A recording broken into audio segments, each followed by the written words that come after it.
Yeah, I think Phil is coming. Phil confirmed that he's coming, but let's call to order informally. And Gurjeet, do you want to intro Tamara and outsource? And Tamara, we'll get you going so that we can be mindful of your time, and then we'll do our business. So if you guys have questions or comments, we were just saying earlier that Tamara, it's hard to hear unless you're like up here. To just either speak really loud or like, come closer. But you guys recall Tamara last year. Well, Chris, you weren't with us. No, I don't think you were. I remember. Yeah, okay. Yeah. Well, then you're familiar. Helen and I were introduced as chair. Chris is vice chair. Roland used to be. And so we're here again to hear about the AAP and how we get to the AAP. It's also published on our website, so you can take a look at it. But Tamara's going to graciously give us her time this evening to go over how she gets those numbers and answer any questions you have. I can't go into all of her degrees, certs, and like all of her experience with this because it's way too much. I'll just let it be known that now she's been in this area doing AAPs for clients that require them, as well as those who do them voluntarily like us.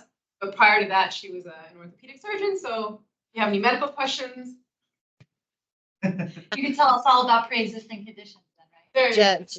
I'm a jack of all trades, master of a couple. At least two very complex ones. So I usually, for those of you that were with us last year, I do a pretty informal meeting. At the end of each slide, I will pause for a minute just to see if we do have a question. There are no silly questions, so if I use terminology that you may be unfamiliar with, just shout it out. We'll learn together. So, with that being said,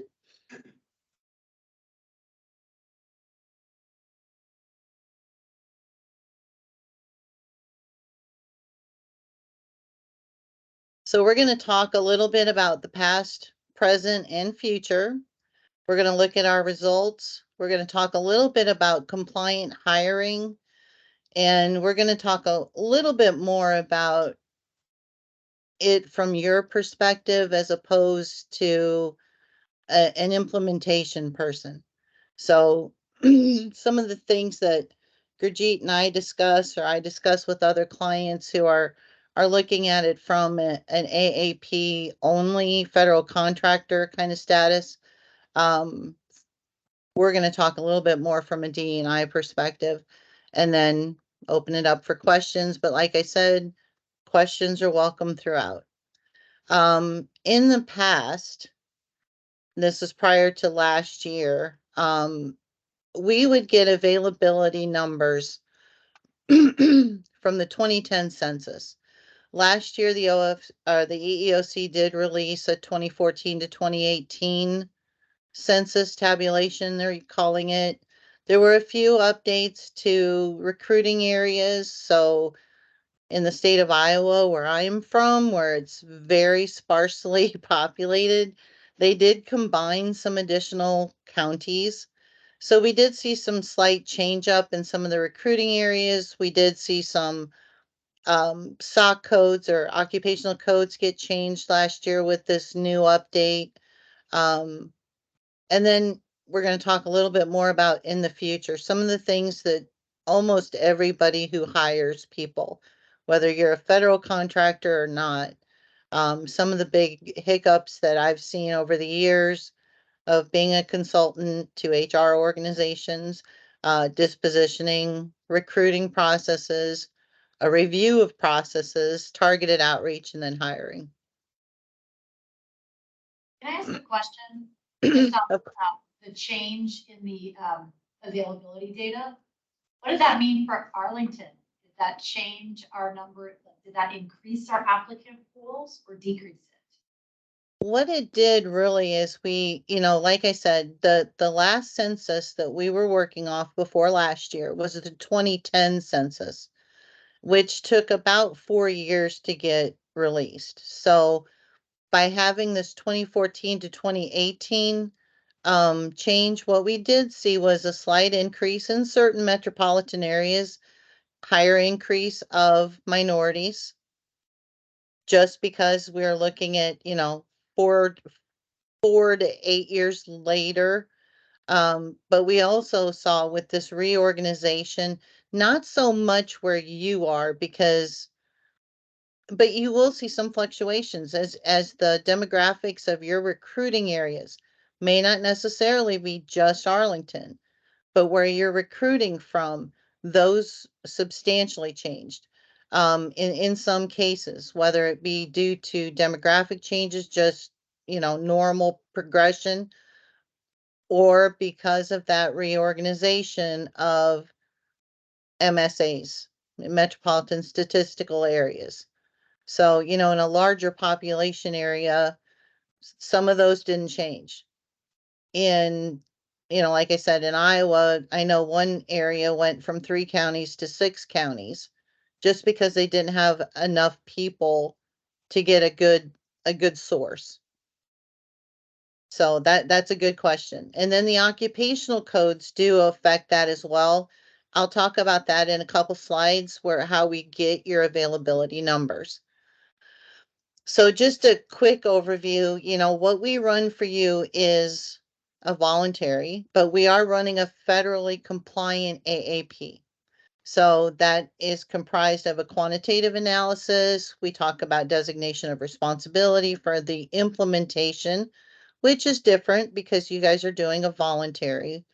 Identification of problem areas, action-oriented programs based on those problem areas or areas that may occur just through the progression of the year.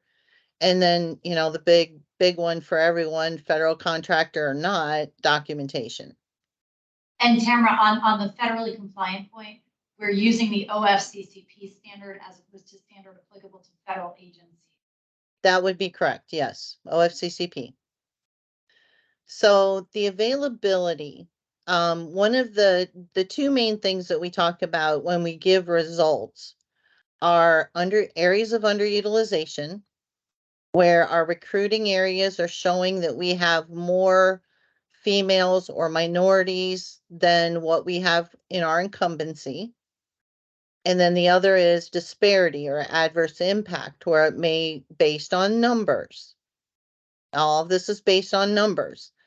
It may look like we have some disparity in our hiring practices against minorities or females in terminating or promoting. So we're looking at the 3 main movement areas within your workforce: hiring, terminating, and promoting. So when we talk about availability or where your underutilization goals come from, we're talking about your availability.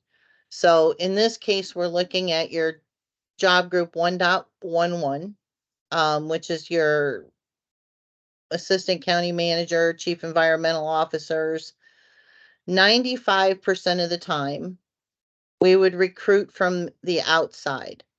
So this level 1 here is taking the information from the census information, the new census information. But we've also assigned SOC codes or SOC codes to every job title. So we're not just looking at the gross numbers from the census, we're actually drilling down even deeper into occupational codes. So let's take a look at minority numbers. So according to the census, and this is looking at occupational codes, we have a 21.8% minority availability. We multiply that times 95% and we get a weighted availability of 20.71. Internally, we would promote from within 5% of the time from the 1.21 job group. Our availability there for minorities is 33.33, multiplied times 5 gives us 1.67. We then add the external to the internal to get a weighted availability. This is our total weighted availability. So in a perfect world, absent discrimination, over time, we should have a representation of 22.38% of our workforce in this job group be minority. So when we talk about underutilization goals, we did have a few this year. So one of them was in the job group 610. And to help, these are some of the job titles that fall within that job group. So we know we have goals. We're underutilized in females. And I'm sure if you take a look at some of these job titles, you would say, okay, yeah, that makes sense. And I don't care if you're Arlington County or if you're a co-op in Washington State, when you start looking at the sixes, the operatives, within any organization, we're almost always short of females in this job group. So how do we fix that? And this is where that over time, our workforce will represent where we're recruiting from. We need to do targeted, meaningful outreach. It isn't enough just to post your jobs on Monster or Indeed and cross your fingers and hope. The government expects you, the OFCCP expects you to do targeted outreach within your local community where you're recruiting from. And in this case, for operatives, it's typically where you would be in Arlington County or neighboring counties. Reach out to your community college, tech schools. Since we have a lot of tech positions here, reach out to your tech schools. Develop a partnership with them so that when we do have availability, we can send our jobs to them. Go to job fairs, develop these relationships. Technology colleges. One that I looked up within your area would be the wider opportunities for women. Now, this is their home base. They may or may not have a location within your area, but according to what I read, Mid-Atlantic region. So you should have support there. Have somebody within your talent acquisition team reach out to this organization, find out who supports your area and have them develop these partnerships. Marketing. You're going to hear me talk a lot about marketing, internal marketing, external marketing. Marketing Arlington County as a preferred employer. Why should people come and work for us? Another area we were underutilized was minorities within the 913 job group, and these are our upper level law enforcement. So here we have another option or opportunity. Can I interrupt you for a second? You said that's upper level law enforcement. The fourth one says police officer. That's not like a regular line police officer. Oop. No, I'm sorry. This would be your law enforcement. 913 is your law enforcement. But within this one job group, we have lines of progression. So we would go from here to probably the corporal. I'm saying officer, probably corporal, then sergeant, lieutenant, and captain. We have clear lines of progression. So number one, we need to make sure that we are doing targeted, meaningful outreach for minorities at the entry level so that by the time we do get up to lieutenants and captains, we do have a minority presence that are there for availability for promotion. Would that category also include the sheriff's office or just the police? I believe the sheriff's office is in its own job category. I'd have to go back and take a look at your data, but I do believe that is in a separate one. They're constitutional, so we have data with and then without that's run. Okay. Yeah, we do run a with constitutionals and without. So, some examples of targeted outreach: Fraternal Order of Police, Small and Rural Enforcement Executives Association, National Association of Police Organizations, and then, like I said, the internal makeup of the feeder groups. Feeder group being this would serve what we call feed itself. We promote from within the same job group.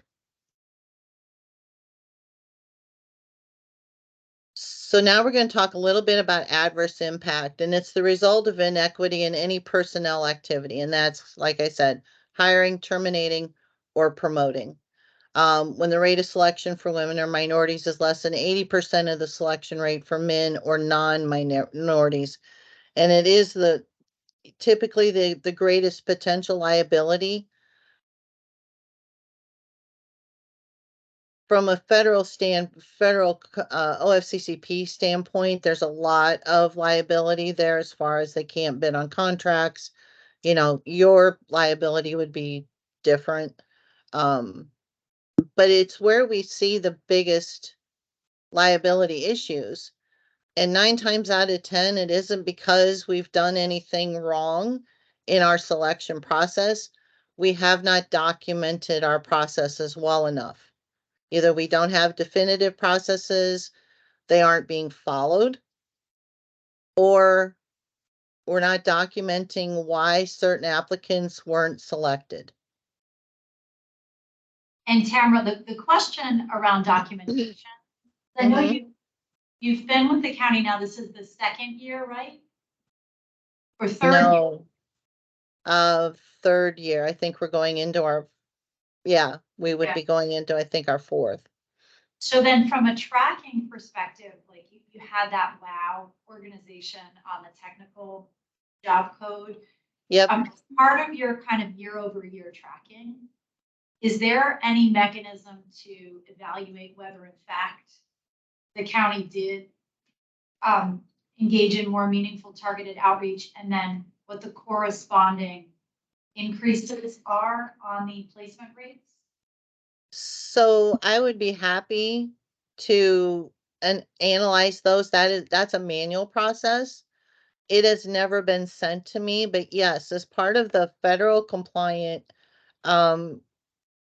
requirements, federal contractors have to do an analysis. So they have to write down what their targeted outreach was, how many applicants came from that source, and then how many hires we had. So year over year, we should be evaluating, are we wasting our time sending jobs to XYZ university because we aren't getting any qualified applicants? Or should we divert our attention and energies towards, these new ones? Year over year, since 2014, federal contractors have to do disability and self-IDs for race, gender, and veteran status. Year over year, veteran status and individuals with disabilities has always been low for a multitude of reasons. But we still have them do targeted outreach just because the more people see these self-ID forms, the more apt they are to fill them out. I would be happy. It should be your applicant tracking people, talent acquisition, HR maybe tracking that information. But yes, they should be doing an analysis every year on the effectiveness of the outreach that they're doing based on those areas of underutilization. And I know we talked at the outset that there's a difference between the OFCCP covered federal contractors that must do this, and then the category of employers that are doing it on a voluntary basis. Do you see voluntary employers doing that tracking year over year as well? Yes, ma'am. About a year after, maybe 2 years, about a year after we started working with you, I started working with a state, and we have every department and division within this state doing a voluntary AAP, and they're actually passing legislation within the state to make it mandatory that they have to do this analysis. You're wasting man hours, time, and money. Number one, by not doing the outreach, you're not diversifying your applicants. Number two, you're wasting time and money if you don't do the analysis. And that's one of the areas, the reason we call the OFCCP kind of the gold standard, extremely high, not just recommendations or best practices, but requirements in order to safeguard the government's money.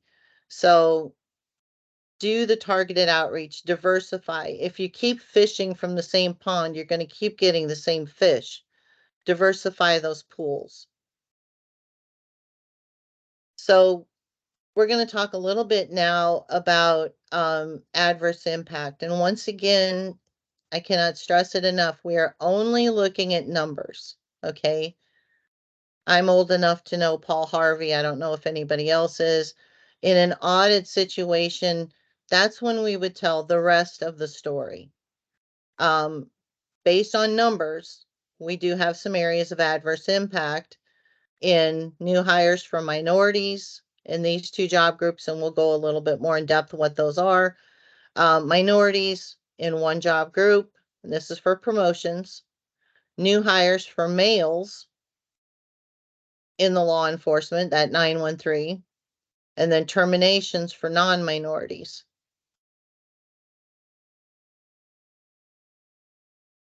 So when we look at adverse impact, we'll go across 2. These are your professionals. And this is kind of the breakdown. We had 1,566 white applicants.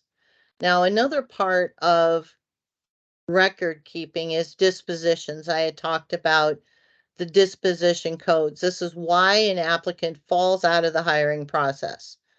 Did a more qualified applicant get hired due to education, due to experience, whatever?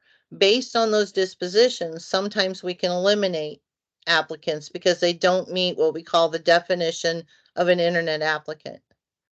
So we're trying to only do an analysis on people who truly were going through the hiring process. So we had 1,566 white applicants. We had 49 hires. We had 2,402 minority applicants, and we hired 41. The white rate of hire was 3.13 versus 1.71.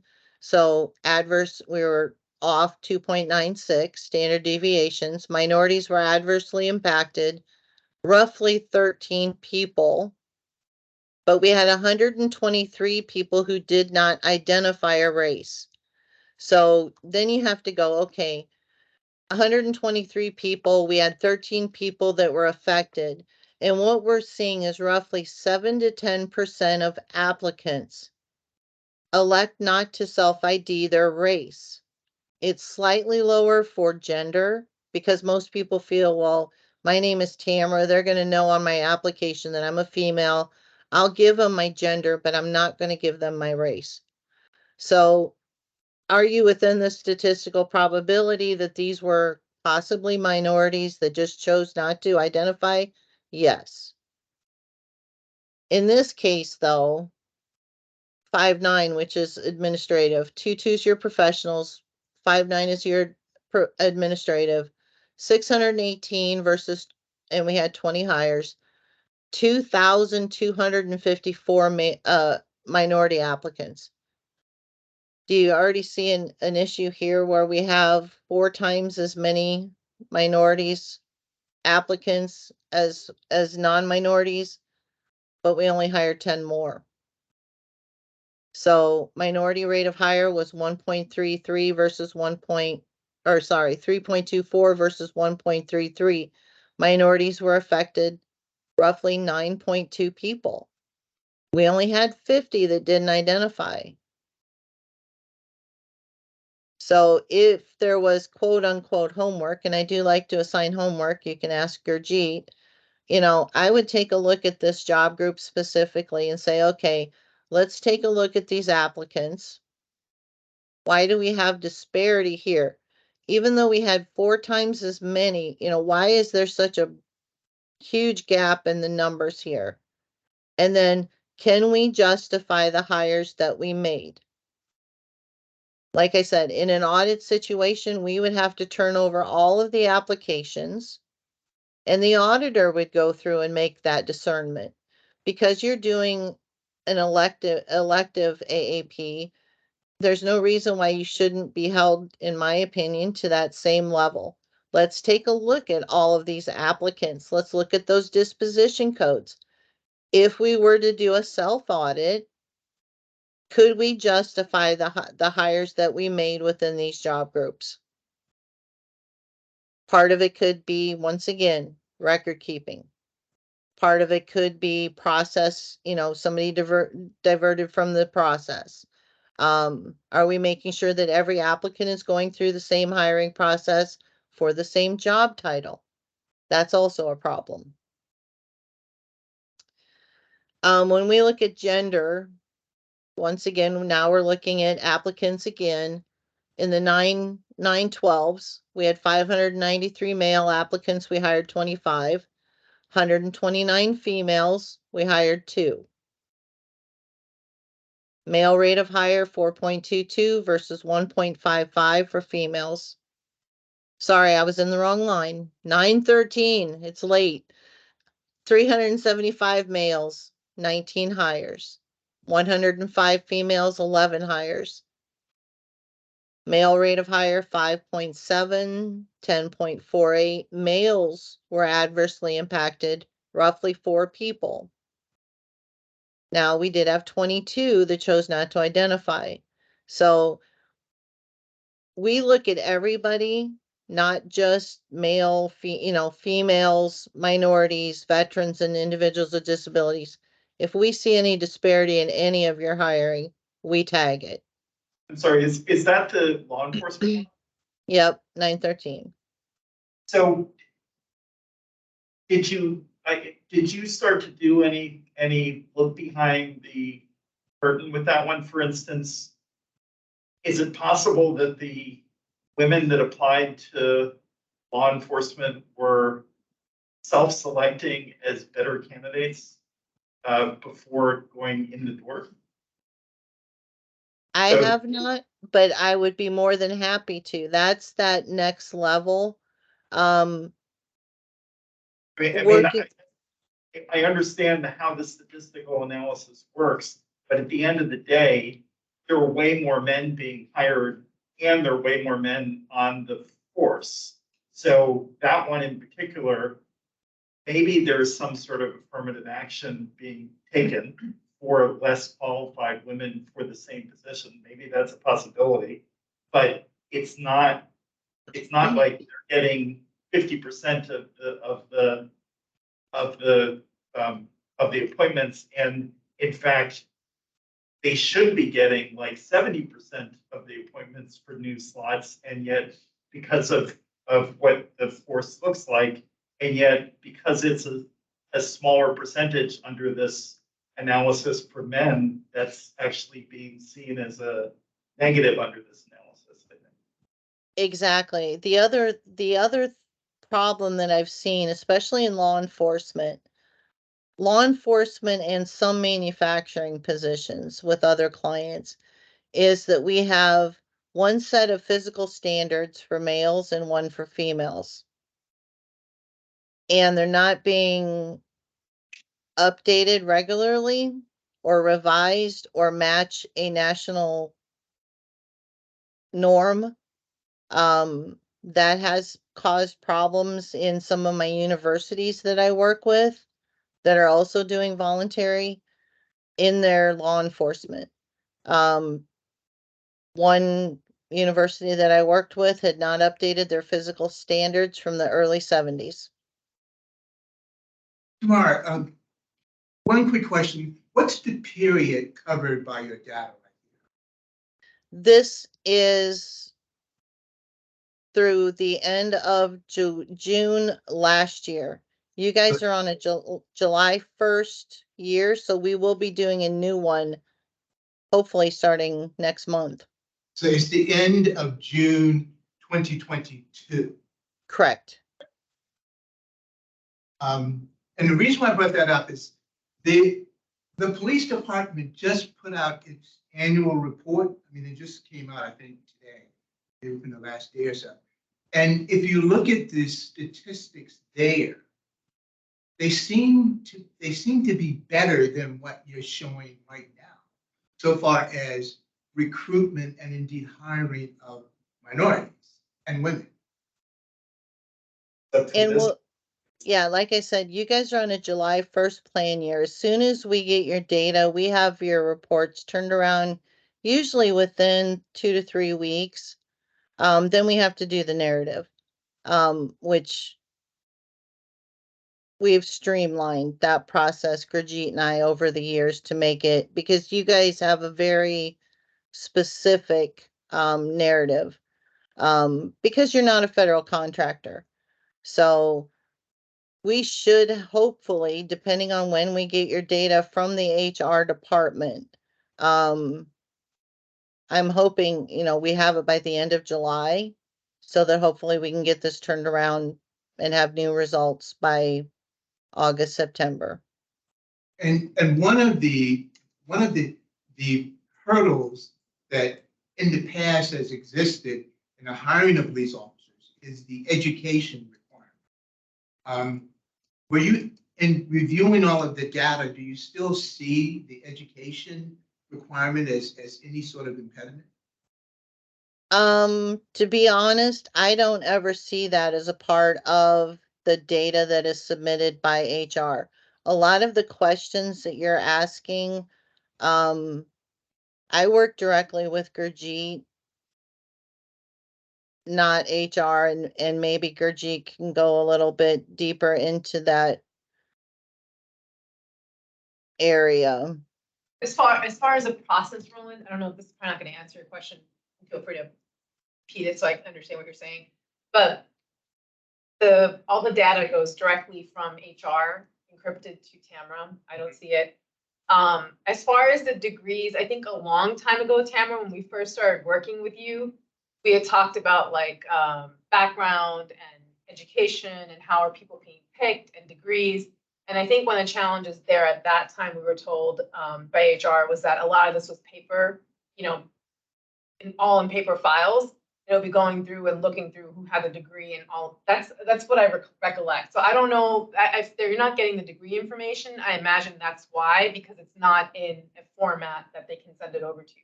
But we're happy to check on any specific question on that with HR and get back to you.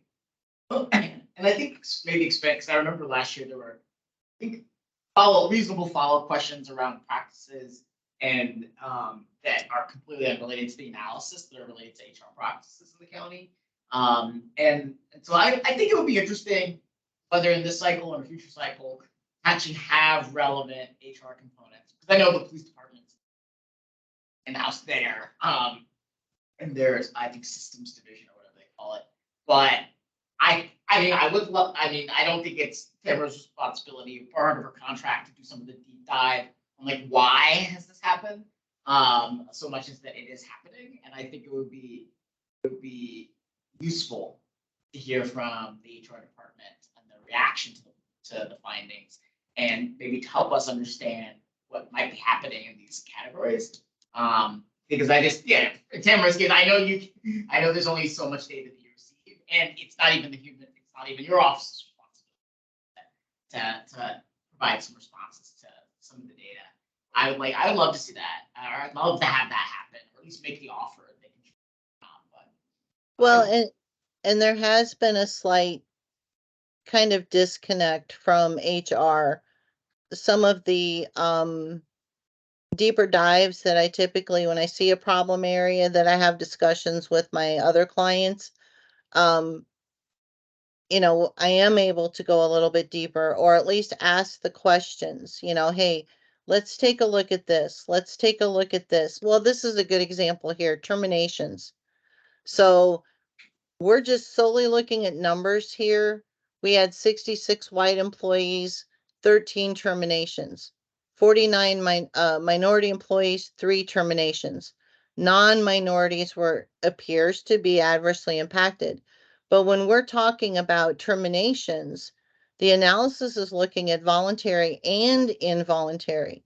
So this is where I'd go back to my contact, who is, typically VP of HR. And I would say, okay, now I need you to go back and take a look at your terminations and tell me, were they voluntary or involuntary? If they were voluntary, then we just eliminated that adverse impact.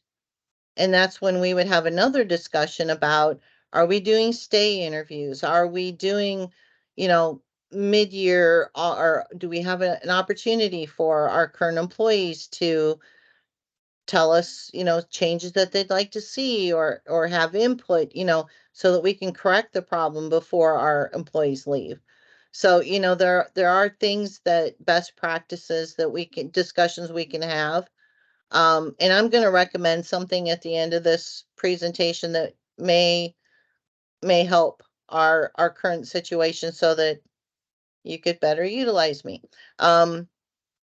Adverse impact and promotions, you know, by now you know how to read the lines in this job group. We're looking at these people. 99 white employees, wrong line, 171 employees. We had 10 promotions, 289 minorities. We had 2 promotions. So the white rate of promotion over minorities were adversely impacted. So this is where I would have the discussion, okay, promotions, what are we using as the description of promotion? Federally, they say it's a change in a job title and an increase in pay. But are we talking, when we do a deeper dive, are they competitive? Are they non-competitive? Were they step promotions? You know, all of these are the rest of the story that the numbers don't tell. If these were all competitive, then yeah, we would need to take a look at our promotion process and make sure that it is uniform for all of these job titles, and these are just a few within this job group. And Tamara, just I want to make sure I'm tracking what you've just articulated on the termination side, voluntary versus involuntary, and then getting behind how we're defining promotions. That's a step you could take, but haven't yet taken. Yeah. Is it part of your contract with the It county? Or is that? It can be. So I have some clients that I work on projects with them throughout the whole year. And then I have others that just give me an AAP. But our And contract with you is that it's give me an AAP, and we have not contracted with you guys to do. nope, Guys. your We have- contract is I'm 24/7, well, not 24/7, but 40 hours a week I'm available to work with your organization. So that means it's in, so we've already paid for that. Yep. That's Yep. not adding an additional extension to this. Nope. Something we could do, and we're underutilizing. But is it fair to say you would need human resources to cooperate with providing you additional information in order to do the deeper analysis? That would be correct, yeah. I had a question from the last slide. Yeah, can you say again, voluntary termination is actually somebody quitting? Voluntary termination, yes, that is somebody quitting.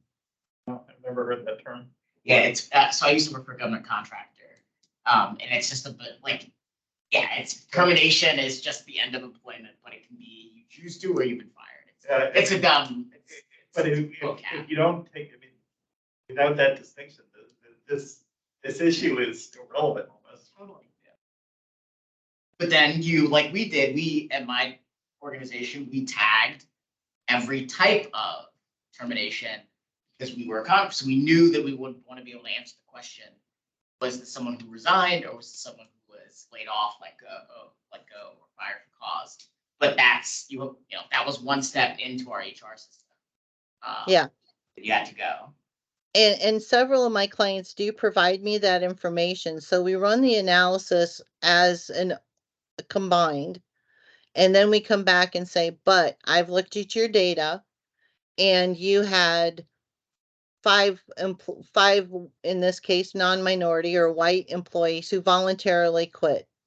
So while the data is showing us one thing, when we look at the reasons behind the terminations, we can see that we had 5 voluntaries, and the analysis is showing that we had 3.8 people that were affected.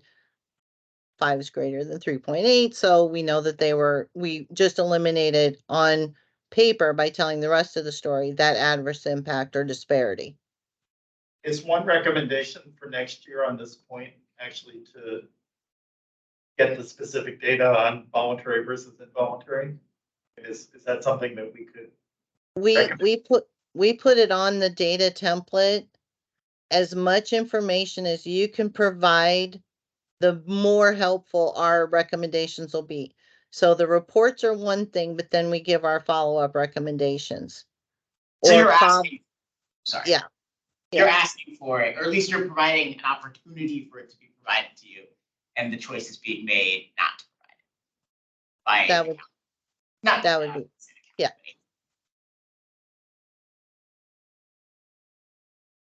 Okay, so let's talk a little bit about changing who we are. Strategic partnerships. Once again, that goes back to that targeted outreach.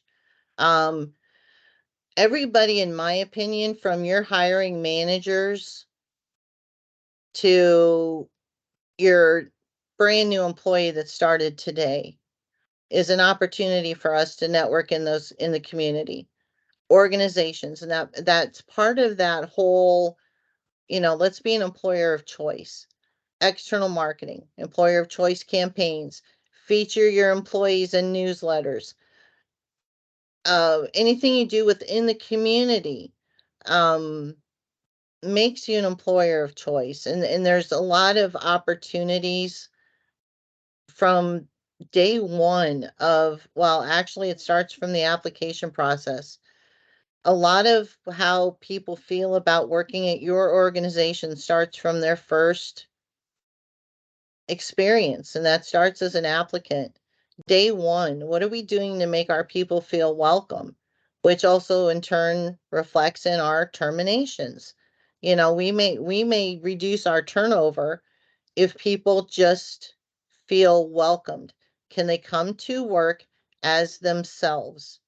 And, so one of the things I like to recommend is mentors. Do we have mentors assigned to our new employees? And they do not necessarily have to be within the same division or department. Are we assigning them a friend, a buddy, somebody that they can learn the ins and outs of working for Arlington County, not necessarily just within their own job? Internal initiatives, DE&I steering committee. I really believe that having a DE&I steering committee that works with Gurjeet's office, HR, the different departments, we could make some of these changes that we could really put some momentum behind our efforts. ERG groups, helping with that educational campaign. I have had about 30 clients who have started ERG groups or supported ERG groups solely on disability. And we are seeing a huge uptick in acceptance in the workplace. There's open discussions about disabilities. Their turnover has gone down. They're diversifying their workforce and their applicant pools just because people feel comfortable discussing things. Disability awareness, internal marketing campaigns on DE&I subjects. That can be anything from, your internal newsletters to, once again, counting on your ERG groups to help your group to get the message out across all of Arlington County. We see silos in manufacturing. We really see silos within government entities.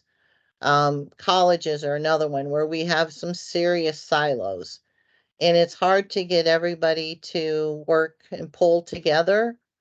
So if I had one big push or recommendation, it would be, let's develop a DEI steering committee. Maybe it starts with you guys, but let's start a internal group that can really start influencing everyone. Everyone. I know people are worried about, keeping their place, but if we're going to make a difference and change who we are, we need to all work together.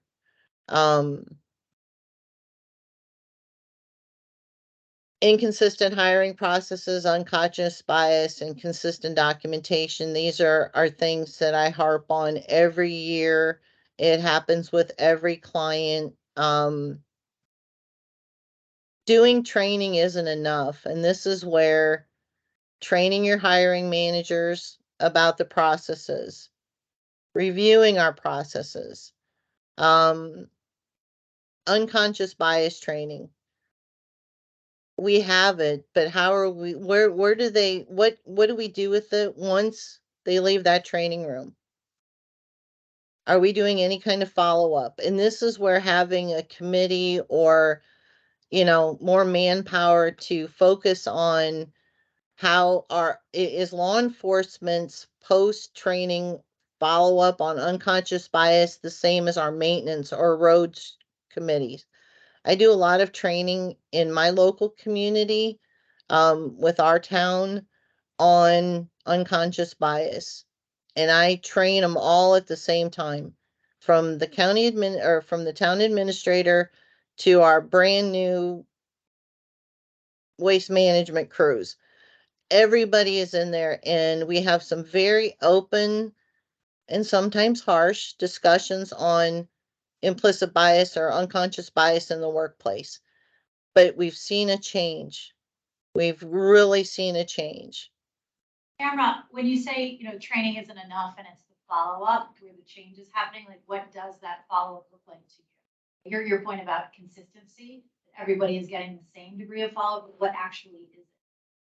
So one of the things that I've done in the town of Mount Pleasant is, once they've all sat in on my training, I do a follow-up email, a couple months later to everyone, because everyone has a town email address. I give them approximately 7 days. They're notified beforehand that they should be receiving my email. And have you seen any examples of implicit bias or unconscious bias or harassment in the workplace that you would like to let me know? And all the emails go to me and to the HR person. And they're well aware of this. They went from having very, very few people respond to anything. The only way that they found out was maybe through a complaint, a formal complaint.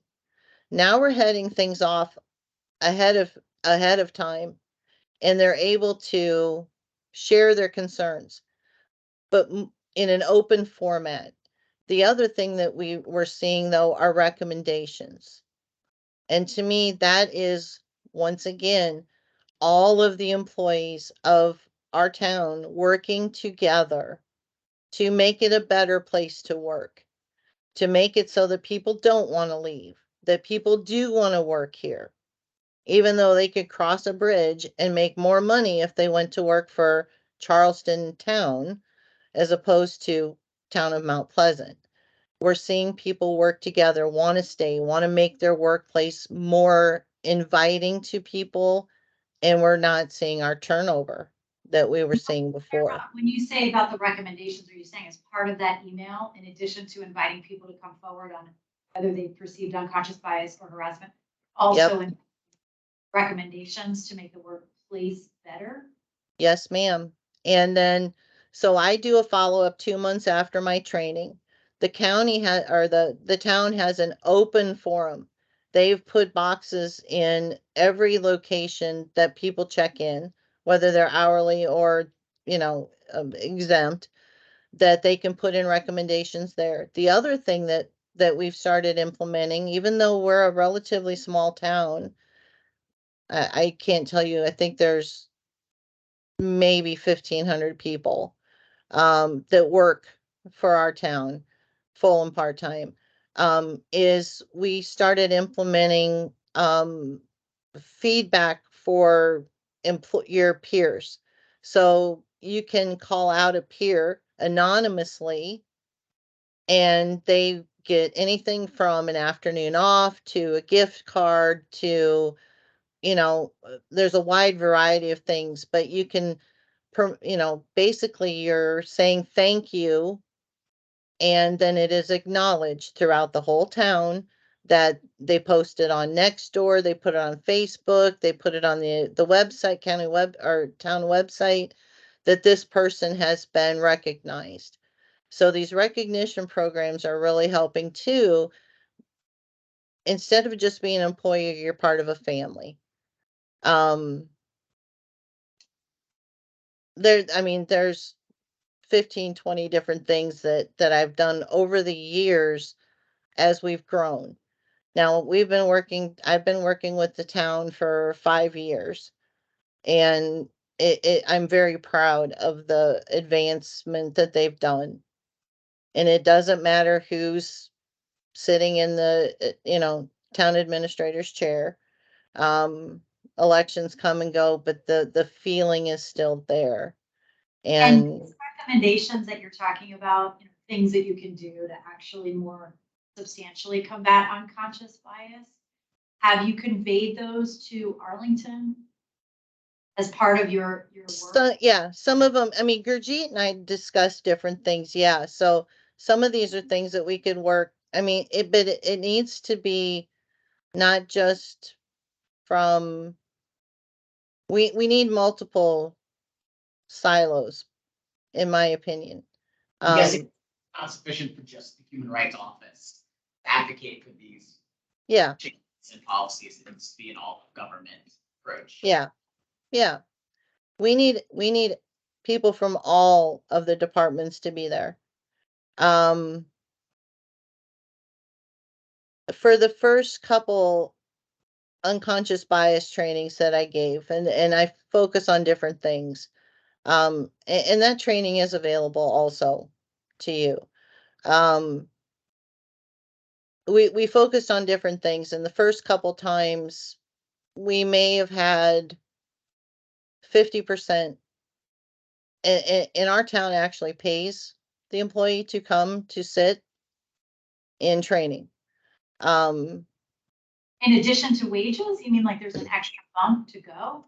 They get $1. Now, it doesn't sound like much, but they get $1, and they do not have to go to their job. They're going to the mandatory training. The courtroom that we hold the trainings in only holds 400 people. So I've had to start doing it multi-days because now we're full. Once I made it mandatory that the administrator be there, the mayor and a couple other C-suite people, the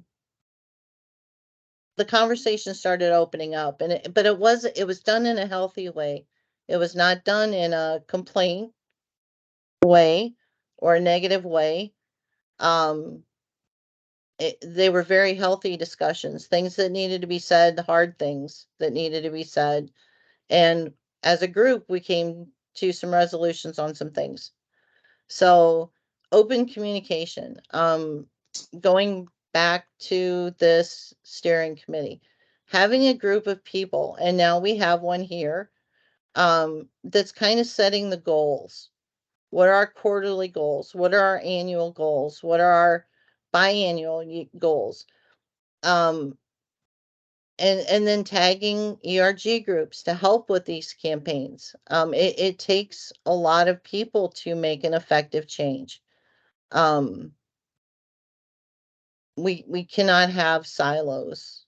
And unfortunately, I saw a lot of silos here. Our law enforcement were not attending. The last 3 trainings I've done there, they attended not only just our police department, but the police academy virtually. They had the feed streamed to them virtually. So we have everybody now from, like I said, our parks people to the mayor to all of our law enforcement and fire departments. Are you And talking about Arlington or your town? for my town. Okay. I would As- love to do it for Arlington. Love to. You mentioned that your unconscious bias training is available, again, part of the contract, like your 40 hours a week availability. Has anybody scheduled you to do that for the very? No, that would not be included with the contract. We actually have that in the county. We have implicit bias, I think, and unconscious bias training. It's rolled out, and if I recall correctly, it's mandatory for all. So HR can definitely, confirm that, but yeah, that's probably why we haven't contracted, or HR hasn't contracted with the company, because they already have a vendor or do it in-house. Yeah. And that's great. And recommendations, those are things that I can share willingly. I mean, there's a lot of things. Gurjeet, if you can just make a list and let me know, and I'll send you some of these things. Yeah. But these are all opportunities for growth. Yeah, I think one of the main ones Tamara had recommended that we have in the AAP currently is having OHR and HR, and maybe, member employees, like for maybe some members of ERGs, do a DEI steering committee. So employees on the DEI steering committee coming up with like strategies of what may work in their departments. That was one of the things that we had talked about.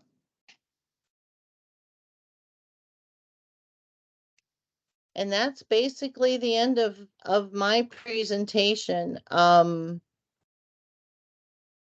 Yeah, you contract with us to do your AAP, but you also get my consulting for your, unlimited consulting. Tamara, this has been so helpful. Thank you for taking us through the data and all of these really interesting recommendations that you have. I think there probably will be follow-up. Are there further questions in the room for Tamara? Thank you so much. You're back to your night, and we've got you in under an hour. Thank you. Have a good evening, everyone. Thank you. Okay, do we want to do a discussion on that and what we heard? I mean, I was taking some pretty copious notes here. And Chris, I mean, part of it we could push through the committee, or we could discuss it here. I think we should discuss here, only Yeah. because I think we still have some work to do. We have to chat about the committee, but I mean, I certainly think that one of the follow-ups that I would appreciate, and maybe it's actually taking a step back from just like responding to the report, but what I mentioned earlier about just hearing from human resources on diversity, equity, inclusion initiatives, and its hiring outreach programs. And I think that would be a helpful starting point for, I think, getting a broader set of discussions around what does follow-on initiatives and efforts may look like. I mean, certainly the county has made a significant amount of effort respect to sort of having our chief race officer, chief race and equity officer, and certainly has put a significant emphasis on that in terms of county processes and working with community groups. So I'm confident that Arlington has a commitment, but I do think when it comes to the application of that commitment and hiring processes and departments across the county, that better coordination could be really helpful through some type of DEI. So we're actually doing some of that. We've been doing more of it on our websites, I think. And as far as some of the things that Tamara talked about, the ERGs, I think we've got like 9 or 11 of them now. I forget how many. And also, I know Marcy sent me a list of items that HR had done too in different initiatives. For example, the barrier analysis work. Mm-hmm. As far as the chief race and equity officers work, you're right. It's been a lot in the community. I think one of the challenges that we have to remember when we're doing the AAP internally, though, is that the distinction between the equity work and the EO work, right? Because if you're using the GARE framework with those questions, you can't really use that internally for hiring and personnel practices, because it went into preference based on race, actually, right? So there's that. But I think what you're saying is that you'd like to hear more, if I'm correct, about just what some of the HR initiatives are, the follow-up is, and just the general umbrella of DE&I work and initiatives in the county for employees and applicants, and how we're coordinating. So we coordinate on a monthly basis, HR, Samia's office, and us, on some of the racial equity work, and then also the DE&I work. And we actually just did HR led the effort in doing a nice little kind of like a Venn diagram, to try to explain to people, because as you can imagine, folks that are new to this don't understand the different areas and how they overlap. To explain to employees how this work is being done. We just rolled out EEO training, refresher training for all of our employees, made it mandatory through a county email that went out from Mark, our county manager, to say everyone needs to reset. That was done a few months ago. We're now starting a refresher training that we're planning, as well as a manager training. So a lot's actually being done. I think sometimes our challenge is we don't communicate it out well. So we can definitely touch base with HR and say, I don't know if you guys would, I'm not sure what I'm hearing is an invitation. I think so, and I Okay. think July would probably be good, off and on. So you're looking for that for the commission as a whole, but standing. I think for the commission as a whole, right, because I think some of the points that Gurjeet is raising would be helpful more broadly to hear from folks. And then I think from a broader commission perspective, what I've sort of distilled down what I heard tonight are a couple of things that I think we're going to have to do this now. I think we have to be hearing from HR what they're doing. But I think there are opportunities to better collaborate with the vendor on parsing the data so that we can get behind some of the concerns we have here. And I was concerned that we're not actually tracking our targeted and meaningful outreach, right? Which is part of her recommendation as well. I want to make sure that we're capturing that. And then I think getting a readout on the DE&I steering committee and the ERG. Talked about that in a lot of other contexts. ERG employee relation group. Employee, like, AHA, Asian American,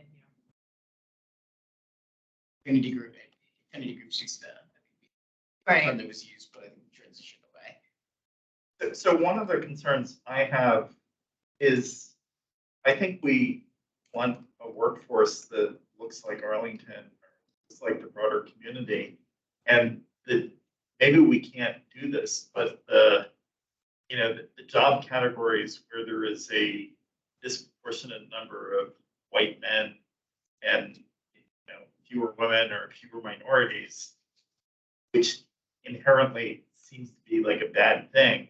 But if you hire in greater proportion than whatever the starting percentage is, then it's going to be dinged the next year as being inappropriate under this data. Yeah. And that was why, like, police force, a lot of white men, but even though more white men are being hired, they're not as hired as the same percentage as the applicant was with this. And that seems problematic to me. Like, you're never going to make progress. I guess the only way to do this is fill the number, regardless of the number of people who get hired, fill the number of people applying with people who are not white men, and then maybe you'll make progress because then you can take a larger percentage of the time. But it seems counterintuitive for what I think we're trying to achieve. Then I think you got to overlay that with the concept that what you can do under any affirmative action plan and under laws, you cannot hire a less qualified applicant because they are in a particular protected class that will help the demographic stats get better. Right. That's You can hire, though, can't you hire people who are well qualified who actually can use other experiences though? oh, for sure, right? I mean, we're looking at you've got to pick from apples to apples. So you can't say actually in this instance, white male is the more qualified applicant. We want to increase the number of women police officers, so we're going to go ahead and hire that person, right? Because we would have deviated from the basic laws there. So I think, and love your thoughts, I think the way that we have to do it, the hiring at least has to because remember the metric was on the new hires. Yeah. So I think it's got to correct it going forward.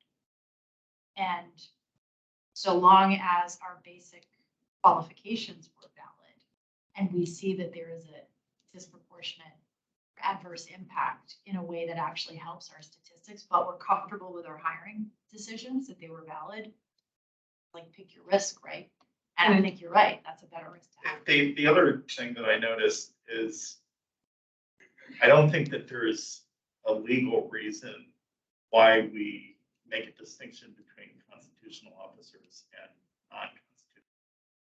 They're county employees. Maybe there's a distinction between the schools and everybody else. But like, if you're talking about law enforcement, it makes no, there's a difference between a jailer and a sheriff who's out and about. But the sheriffs who are basically being active law enforcement in the community should be in the same category as police officers, I think. And I don't know why. My understanding though is that there's two versions of the data with constitutionals. Yeah, It's integrated. I think there's just two versions of the data. So I think if the question is why aren't we, why isn't the AAP that we publish including constitutional? But the data is run two different ways. One is just with employees, county employees. Constitutionals can be a bit more complicated. Some are county employees, some are not. But their data is run and it does, we have a separate set of data. In fact, she had slides on that.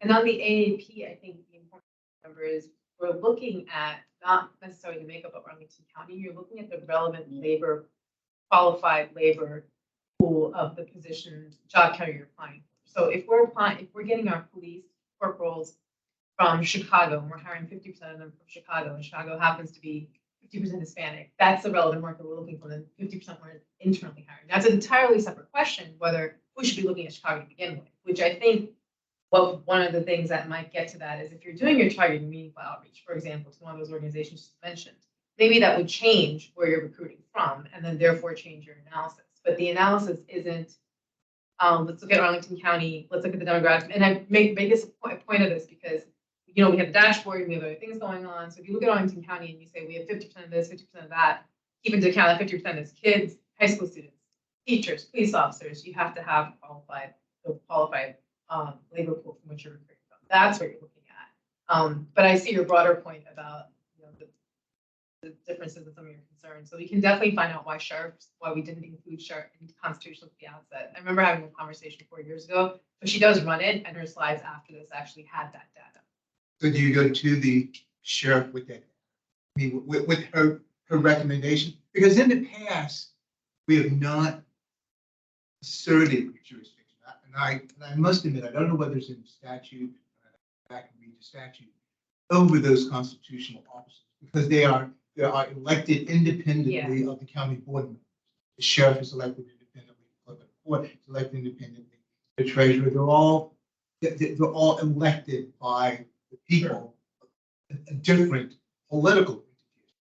But in the past, whenever and this was the EO, has asked any one of those constitutional officers, and Helen can speak to this also, they've always opened their books, they've always presented. So I don't think there's going to be any hesitation on their part if anyone here wants to talk to them or see pretty much what they do. But in the past, we have not asserted. That doesn't mean you shouldn't, but in the past, we have not. Mark doesn't control the office of the constitutional officer. I understand that. Right. But in terms of the data and the recommendations, somebody could say, and maybe it's done this way, law enforcement the groups are either the same hiring practices where they're not. And the recommendations might be the same thing, but in terms of presentation of data, it makes sense for it to be integrated to the extent possible. But they're different. I see where you're coming from. They're different, and they have different people in charge.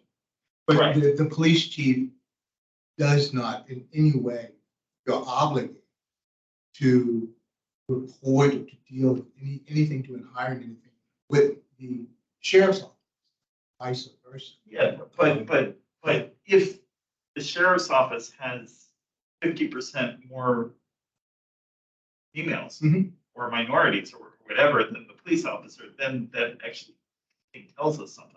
I don't know exactly what it Oh, yeah, does. it does. And I think you will find out, at least we found out in the past, that when we brought in constitutional officers and had them do presentation, they were very, very impressive. I mean, some of the things that they do, extremely impressive. For example, when Ingram Malloy was Commissioner of Revenue, put together some incredible programs that she brought in people heretofore who were not part of the hiring process. She brought in. When you talk to the sheriff's office, because it was big, did an impressive amount of hiring and put them in high positions. That's not the same thing as pretty much what happened over here with the Arlington. But they did it because it was their shop. They called the shots. They set up the standards. You're right in the sense, yeah, they could help. But they have done, because when you look at what they've done something. I mean, I think a key distinction, though, is that I wouldn't say it's easier for constitutionals to direct human resources practices, but I imagine if you're the sheriff and the department's HR component works for you and you set priorities, that's a bit different than I think the diverse number of departments. Also, even though there's Mark, you still have a board that's prioritize. Not to say that they deserve credit for that work, but I also recognize that the scale of the county's operations and personnel make it really important that it's not just Mark saying this is important or the board saying it's important, but ensuring that the folks that are making hiring decisions. I think it's unfair to say, I think research support this, that we have a tendency to hire people who have the same similar back or similar to us, whether that means education levels and gender and race, the pipeline. I mean, when you think about police departments, the progressive nature of it, it's the beginning. It sort of sets the stage, the pipeline, the initial police. I think it's police officer to corporal and onward, but you sort of think about how much of diversity of the department is baked by decisions that are made, hiring decisions that are made, and you're seeing where leadership ends up now. So it's just so complex. Not that, but one of the things you can actually do if you want to know about it, because we've done it in the past, just bring in a police chief. Yeah, no. So he'll bring in his staff, and they will answer because they have in the past all the questions. No, I did the community police academy, and so there were multiple sessions with their HR folks. And I mean, I happen to think they do some pretty actually good they do a good things over job. there Yeah. so far as reaching out with so far as hiring.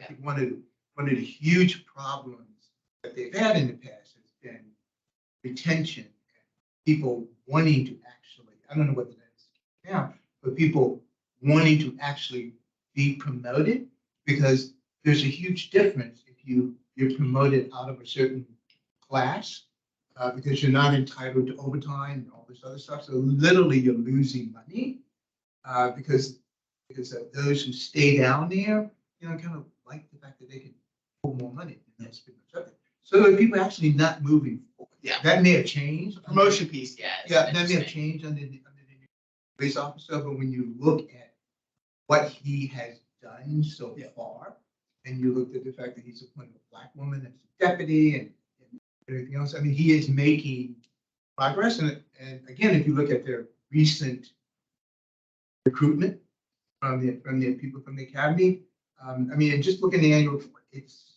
No, I mean, given the national hiring challenge. Yeah. No, I think. But I think if you bring them in, they'll be happy to. So closing out the loop here, the discussion, Roland, you make a good point about whether it's for you're the chair of the. I think it's germane largely to what we do as a commission. A lot of folks would probably like to do it, but we could parse it off. I think doing it at the commission level makes sense. I literally I think we just need to chat about getting the committee. I mean, I recognize I'm chairman, but I don't know if we sort of reconstitute yet. So I feel like sending it there versus putting it, maybe asking for it to be on the fly. I feel like get it to commission a little faster. You can do it both. Yeah. But don't forget, with the standing committee, you do have the employee input there. And in the past, Do we have employee reps currently? We do, right? Okay. Particularly on the ERG side, that could be. But I still think there could be an exercise. And then you can. Yeah. So are we aligned to see if we can extend an invitation to HR in July? And I think the topic would be to hear how they're capturing some of this data, how they're responding to some of the statistical anomalies in the AAP, and how they're incorporating them. A quick question on the data. Yeah, I missed it, but it's just static data from the past year, right? Doesn't show like what the progress was from prior years. No, and that's one of the issues that I think we've identified tonight, right? Where is the measurement or tracking or monitoring of things like the targeted outreach? Like, did we do it? And if so, how did our data change? And then likewise, just like how did it up or down from your analysis against the what we expect the availability. Right. We have a set, was this person employed by the county last year, the year before, Yeah. the year before? Yes. They're over on our website last, Oh, either, okay. AAPs. So They just don't stack the data year over year. But you can, I mean, or not. I It's think not a, but you part can of the- compare them. Yeah, part of the difference is the applicant pool, right? Like, so it changes. You may have alluded to earlier, the goals change. But that could be part of it, but we can, I think, maybe the best thing to do is ask Tamara that to get at least our previous year, let's say, Yeah. this one and last year, and say, what can you have bandwidth, take a look and see progress with the numbers, or from your look at the numbers, because she has all the data. Does it look like this is a matter of the applicant pool is changing the following year, the demographics change with the pandemic, right, and all the shifts we've had, and now labor market's getting a little easier, so maybe that might have something to do with it. I could definitely follow. Well, I feel like tracking year over year has to be part of it. Packed and targeted. Yeah, You can't do one without the other. And she seemed to say she's feeling utilized. Yeah, And that was You like, know, she's got her that consulting seemed really hours. weird, like, she seemed to say she had lots of time to go to this. they have a lot of resources, and they have a lot of trainings available. But I think there needs to be a more cohesive, one of the things we've discussed internally is piece of effort with, say, HR, or having an internal work group, kind of even a pilot, not even county-wide, take a job category and maybe work within that, right? It's impacted, see what strategies you can come up with, that would be helpful. We utilize it literally for the AAP, but we are in agreement with her that there's a lot more that can be done. And one of the things is education around the AAP. One of the things that we've talked about internally is at some point having a short training on what is an AAP. Yes. Just so people Everybody can. yeah, we have it, and what do people even know where it is? Do they know what it is? Do they know why we do it? And for the first time ever this year, we actually have started doing for the ELT and some departments trainings around how the interplay between the AAP and racial equity. So, which I think departments have found really helpful. There's still a lot of confusion in that area. So if we had a brief, just a 15-minute short training, folks will required to take on what is the AAP, how to go about it, why we do it, I think that would be helpful. Because I think a lot of people, when they think AAP, we talked about that here, I think you saw that here a little, is they focus on numbers. We can't do quotas, but we do have goals. But on the other hand, I think the other pieces that we often miss out on are, it's not just diversity, it's, what is your culture? What's the culture of the organization? Are people staying? If they're not staying, why aren't they staying? What are we doing to recruit? What marketing are we doing? If you look at some other organizations and some counties, the kind of marketing they do, it matters what faces you see, right? Do you see people with disabilities on your website? Those are all great ideas that she actually mentioned and we've talked about. It's just, I think we need to put more coordination. Strategy. Yeah. Oh, I think that would be great if you did a website, because right now you don't see it. It's a very, very old website. Interesting question. Is any of that training mandatory for like department head?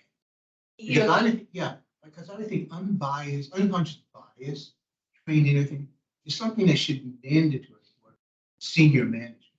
I believe it's mandatory for every employee. I don't Okay. want to put Anna on the spot, but she, me being at the county, believe Yeah. Everyone, nobody.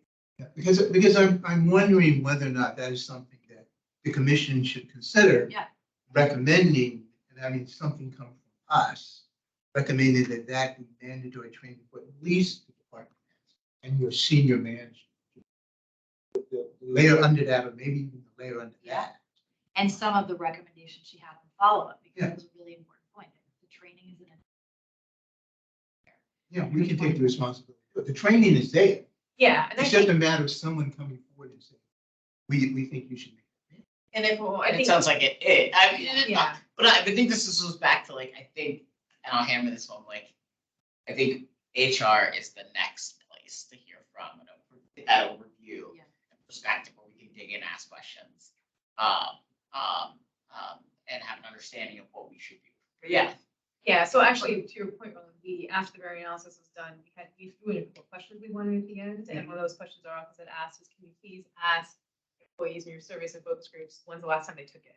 You know, when's the last time they took your training?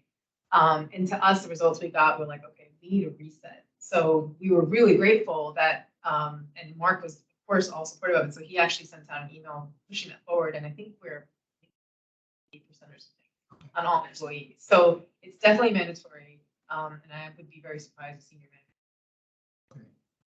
Because that's the key. I mean, when I was EEO director, I set up a training program where even the political appointees, me, had to go through training. Actually, I had to go through training annually. Right. That's the key. So it's simply because of their level. I would think that the department heads should go through a lot of training. And it should be recurrent training. There's a lot of things. Some of the things that she was talking about kind of, to me, brought back the barrier analysis. I was just reading that the other day, and some of her remarks that she made sort of coincide with some of the remarks that are in the barrier analysis. So you may want to look at that and sort of have that knowledge when you start looking at that stuff, because obviously there's been a discussion out there among employees, and she hasn't talked to any employees, but her remarks seem to coincide with some. Have actually said it.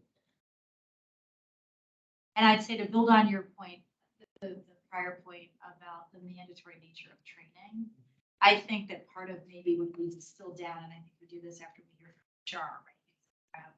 The starting list of, where we may go with a basket of recommendations, but it may be that make mandatory addition to unconscious bias on a periodic basis, that certain people with hiring responsibilities take the basic affirmative action plan training, not this. This is a training for somebody who understands these concepts and who's willing to roll up their sleeves and get it. That's not going to train somebody who's really promoted to a manager position. Understand, what is this? How does it work? What is this availability? I mean, these concepts are not intuitive. The terminology is not intuitive. So I'd love to see a very kind of basic AAP primer that all managers need to take. So they can be thinking about that as they're making these decisions, figuring out where are we going to post this job requisition, right? Because really understanding that is what contextualizes those steps, right? That get to some of the, and I agree with you, I think there are points out of the barrier analysis, applicant outreach, and where are we pulling our people from? Lack of data on, because the paper file issue on experience and education and all of that stuff, all of that tied into it. I didn't want to ask that. So are there just paper applications for county jobs? I didn't quite understand that point. No, and I didn't, I may have been thinking of something else. I just remember when we first started working Historically, maybe? camera, I think historically, it's like, because we only went I think, online in 2019. Oh, okay. And we For don't, promotion data. Yeah. like, it was like, I remember she had asked about whether we had like educational information folks, and I think at that point it was, and again, it could be confusing, it may have been the very analysis folks that were asking for this, and I think part of it was a very big lift. One of the challenges is just resources, right? Even with HR, you might hear that when they come in, it's just the truth, it's just bandwidth. So it was like paper files and who's going to do them, and then you're looking for all employees' educational data and uploading it. So it may have been the BA, but I'm sure HR can share more. And your point about bandwidth, staffing, money next year, right? Because a lot of recommendations.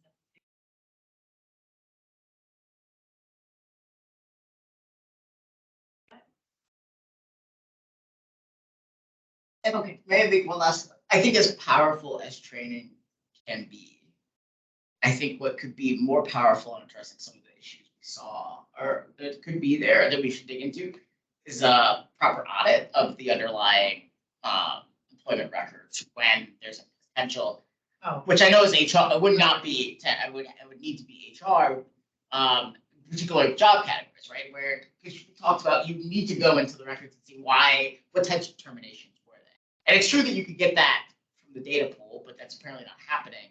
But it'll be interesting to pick one day for HR to pick one job group in which there's a challenge and actually try to think, because again, training's great, but like there are people making decisions and trying to understand the validity of the hiring decisions or promotion decisions beyond the data is one way of understanding, like, is there a problem in a department or in a team or a hiring manager in particular? And that's, I'm not the cameras, I'm not assuming any of that is the case, but I do think that, I think Tamara made this point, going deeper when you see challenges beyond just the top line data. And I know that's time intensive. I'm not saying that's easy, but I think if you could pilot one sort of deep dive and to try to have an understanding of like how did this happen and whether or not it, you know, how did this disparity happen? I think that would be an interesting part of this work down the line. And I know that's very intensive, but I would espouse necessary. I mean, we have statistical information. There's a problem here. Yeah, it's incumbent on us there to look at that issue. And if it's, we've got a data snippet that we're capturing our data, we actually don't have a problem here. Let's fix that so it doesn't look like we don't, and we got to fix it by figuring out how do we get the right problem. I think it's an absolute imperative. Okay, so the line for invitation for July. I'll ask you, John. Perfect. and Okay. I will also chat to get the standing committee Yeah, we'll back in fighting. Okay, so just a couple of things here as we roll through the agenda. On chair update, two key topics. The ordinance went to the board with our advocacy piece. It went out mid-April. We had our last meeting on the 13th of April, so no, it was probably first week of May. It went out. Gone out. Christian acknowledged receipt. I have heard nothing on that since then, but it is in their hands and they are well primed on it. On Monday, the drafting committee reconvenes to work through the kind of parallel work stream, right? The long form, and let's kind of truck through the issues list and start to make, you know, more progress and hay on that. So that's working apace. And then Gurjeet, I know I'm sort of bleeding into your director's report only because Sean's not here. The other thing that's late breaking from last night is we got something from Sean on the quality index. She said he sent us a deck, Oh, yeah, I wasn't sure what that was for. I'm gonna ask him on that. and I haven't connected with him in advance. Been waiting to get something from the MEI. Whatever is now in as of yesterday, and I think we need. Is that the final report? Well, that's just, no, so, well, it shouldn't be, no. What we should be getting is a draft score. So, I mean, I want to clear up a couple of things with the MEI, and that's what I was going to talk about in the exec. I don't have any other updates beyond that, but the MEI, we've had a very difficult time, as I've shared before with you guys, in the last 2 years connecting with somebody there. We had a contact, I think he went on, they went on sabbatical, and it's been very difficult. So last year we didn't get a draft score at all. I actually looked at my emails. I think I followed up on them with them 2-3 times saying, hey, we want to, you know, we never had an opportunity to submit information to our raw score because we never got the raw score. So we just got our final. What can we do to correct this? They also missed points on a certain category that we had gotten points for. And I think it was me as the LGBTQ liaison, which is something I know Kellen brought up again.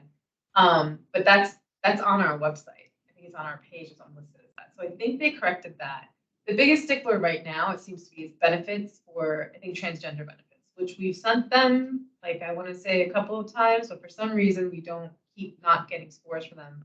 And when we reach out, we get a form email back. So that's why I know in the past I've asked if anyone has better contacts, any contacts that will actually respond, let us know.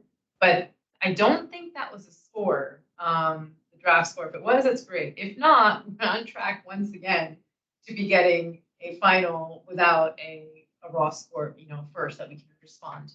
Because we typically respond in July, right? We send them all our submissions in July and then we get a final in October. Okay. Yeah, that's what I thought was the- Yeah, That's so the it's just been very difficult.